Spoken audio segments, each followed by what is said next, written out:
So if you're like I was, maybe you love the idea of journaling and you want to get into it, but you just don't know how. Or maybe you tried it before and you felt like it was a waste of time, you didn't really see any benefit from it. The truth is, journaling is just like anything else. It actually takes time to kind of get good at it, and it takes a while until you actually see the benefits from it. But a lot of people don't realize this because there's no way to really, measure your progress or compare your results. It's kind of an abstract thing in a sense. I've been journaling every day for the past year or so, and I'm only just now starting to see how it's benefiting me, because it took a lot of time for me to make it a consistent part of my life, and it took time for me to become comfortable with the process. So I'm going to use an analogy to help you understand a little bit better. Let's say you want to start going to therapy. So you go online, you find a therapist that seems like a good match for you. You go to the first session, but maybe you feel a little uncomfortable, you feel a little bit shy because it's so new to you. It's such a new environment. It's something you've never done before. So you're a little closed off. You're a little afraid to share how you're really feeling. You're a little afraid to, tell the therapist about your deepest secrets and all that. You don't really want to open up about a lot of personal things at first. Then as time goes on, after a few weeks, you start developing a deeper connection with the therapist, and you start opening up more and more about personal stuff. And you start to, dig a little bit deeper into like your traumas, some of your past secrets, maybe things that you haven't even thought about in a long time. And then after about 4 to 6 months, you reflect back and you realize that you're starting to feel a lot better. And now maybe you're starting to feel like a weight has been lifted off of your shoulder. And now you're seeing your therapist on a weekly basis and you're just unloading all of this stuff to them. You have a great connection, a great relationship with them. And now you're starting to see how therapy is benefiting you. Journaling is the exact same way. You have to give it some time to develop a relationship with your journal, just like you would a therapist. So how do you do this? I'm going to give you 5 life-changing journaling techniques that I personally use. But let me go over some basics really quick, like when to journal, what do you need, etc. I highly recommend everybody purchase a nice big journal like this. You definitely can journal in a tablet like an iPad if you want to, because you can get, the stylus, the pen thing. And I personally like doing it on the iPad sometimes because I like to type certain things. I can get my thoughts out a lot faster when I'm typing. However, I have noticed that journaling on actual paper is a lot more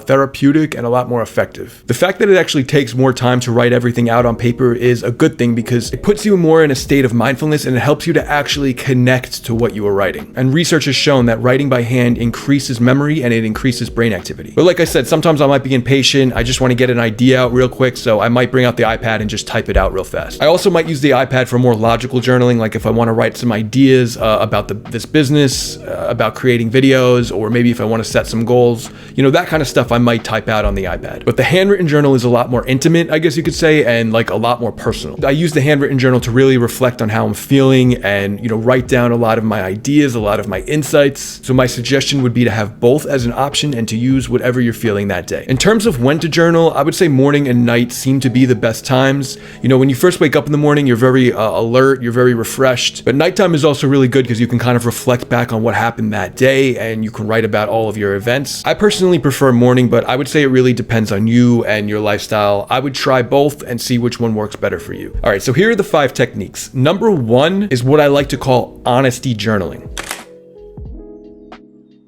Write out the biggest problem that you're currently facing in life. Ask yourself, what is something that I can't stop stressing over? What is something that I can't stop thinking about right now? So for example, I cannot stand my girlfriend and I want to break up with her.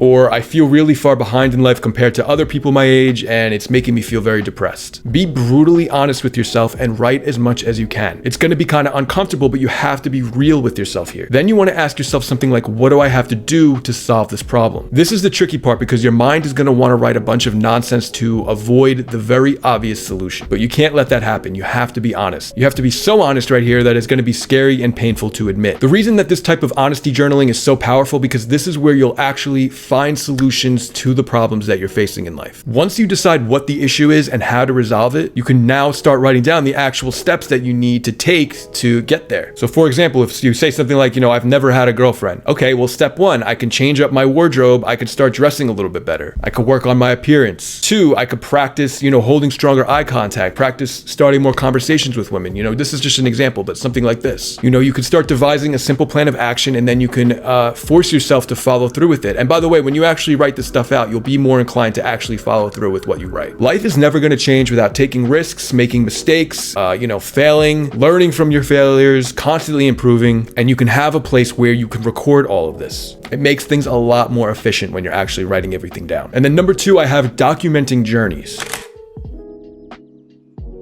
Journaling really comes in handy for writing about specific journeys that you're on. A meditation journey, a dating journey, or maybe even a physical journey like a trip that you took. It's always really good to write down exactly what you did for that specific thing on that day with as much detail as possible. You can include achievements, failures, mistakes you've made, things you can do better, things you can improve on, emotions you felt. For example, I meditated for 20 minutes this morning, but I didn't really notice an improvement, so I'm gonna keep trying. Maybe I have to sit a little more and not get as distracted. And then maybe a couple days later goes by and now you're like, oh, I just meditated for 30 minutes this morning and I'm actually starting to notice the difference. I feel a lot more, clear mentally. I'm starting to feel a lot more positive. One very important part of this whole process is to make sure you go back and read your older entries. So that way you can see how far you've progressed. This is literally the best part. This is why I love to journal, because you actually see your life changing right before your eyes. Number 3, use it for contemplation.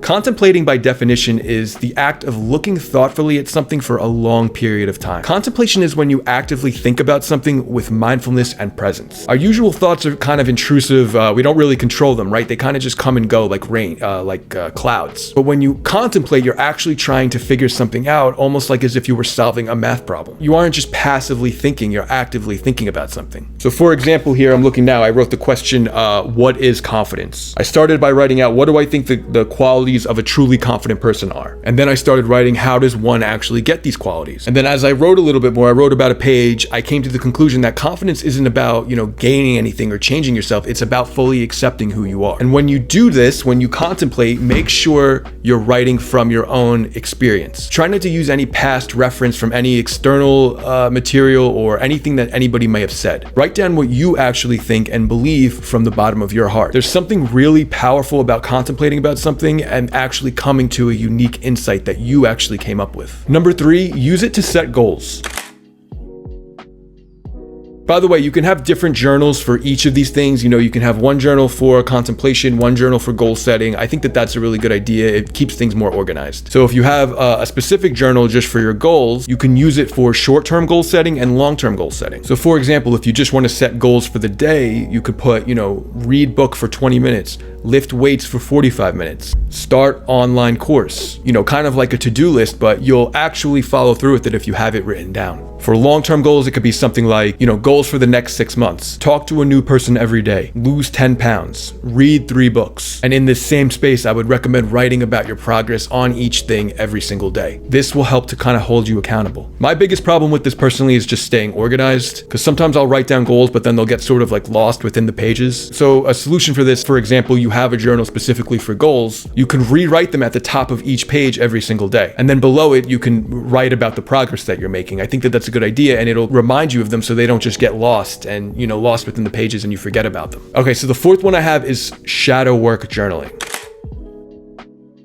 Shadow work is the process of uncovering and unraveling the parts of yourself that you hide and suppress from the world. If you truly want to change and make peace with all of your insecurities, you have to bring them out into the open and you have to make peace with them. This includes all of your shortcomings, all of the things you don't like about yourself, all of the things that other people may have, made comments about in the past, things that people may have criticized you about, all of the things you have deep inside of you that make you uncomfortable to think about or make you uncomfortable to feel. You have to face all of this stuff. And journaling about it is a really great way to do this. So for example, it could be something like, I'm socially anxious and awkward around people. And then you keep going, you're like, okay, well, why is this? When I was young, I was picked on by my classmates, and now I always have a fear of socializing with people. I'm afraid that they're all gonna reject me. It could also be something like, I just don't really like the way I sound when I speak. I don't really like the way I talk to people. Things like this. When you actually, writing these things alone is not gonna help you to necessarily solve them, but it's gonna be the first step in you actually being honest with yourself and taking steps to fix them. This is sort of like a self-therapy. And now you can learn to either accept the parts about yourself that you can't change or come up with a plan of action to change the things that you can. A lot of these things are very unconscious and they may not be super obvious to us, which is why when you get into the habit of writing every day, it helps to unravel some of the hidden trauma that we have deep within us. And when we finally come to terms with all of these things, we can learn to love and accept them, whatever they are. We all have a shadow. We all have dark aspects of our personality. We all have things that we try to hide from the world.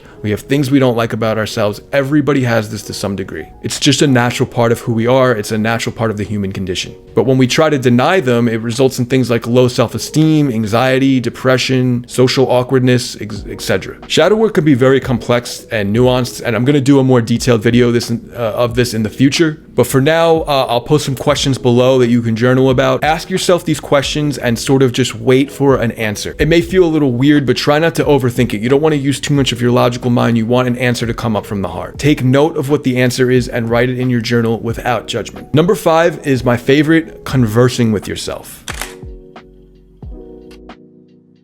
This is a really good way to give yourself some words of encouragement, or maybe even be a little reprimanding if you have to. Like, bro, you literally spent 2 hours scrolling on social media today. This needs to change, you know, something like that. Almost like being the friend that you may need to challenge you and call yourself out, if you don't already have someone in your life like that. Most people probably don't. You know, your journal will almost become like your best friend in a sense. Once you get comfortable with being 100% honest and open, and it becomes a habit, you get kind of used to having this thing that you can write in every day and actually see how your thought process work. The consistency will be the hardest part at first, but just try really hard to stick with it. I recommend having a specific time that you journal every day and you follow through with that. Even if you just write for 5 or 10 minutes every day, that's fine in the beginning. Like many things, when you learn to start making it a consistent part of your routine, you're gonna learn to love it. So just a few last minute tips and advice. If you are writing and you notice that some resistance is coming up, like for instance, if you don't want to write about something because it's uncomfortable to think about, or some uncomfortable emotions come up, then that's exactly what you should be writing about. That's exactly what you want to bring out to the surface. Like I said, I'll post some of my favorite, most thought-provoking journal questions below, but the best advice I can give you is to just get started. Even if you don't want to use these techniques, there's 100 others that you can look up online.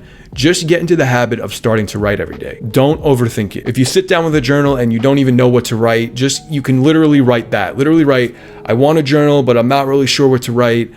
This is how I feel right now. This is what I'm going to do today. Just like that. Just literally write whatever, whatever flows. That's the best way to get started. Hope you guys enjoyed this video. That's all I have for you. I'm sure there's probably a lot of things I'm missing. This is a very complex topic. Highly recommend you look up other journaling videos, do your own research, find something that you like, that you enjoy. But my advice would be to definitely get started with this because it's a very, very useful technique. All right, guys, thank you so much for joining, and I will see you in the next one.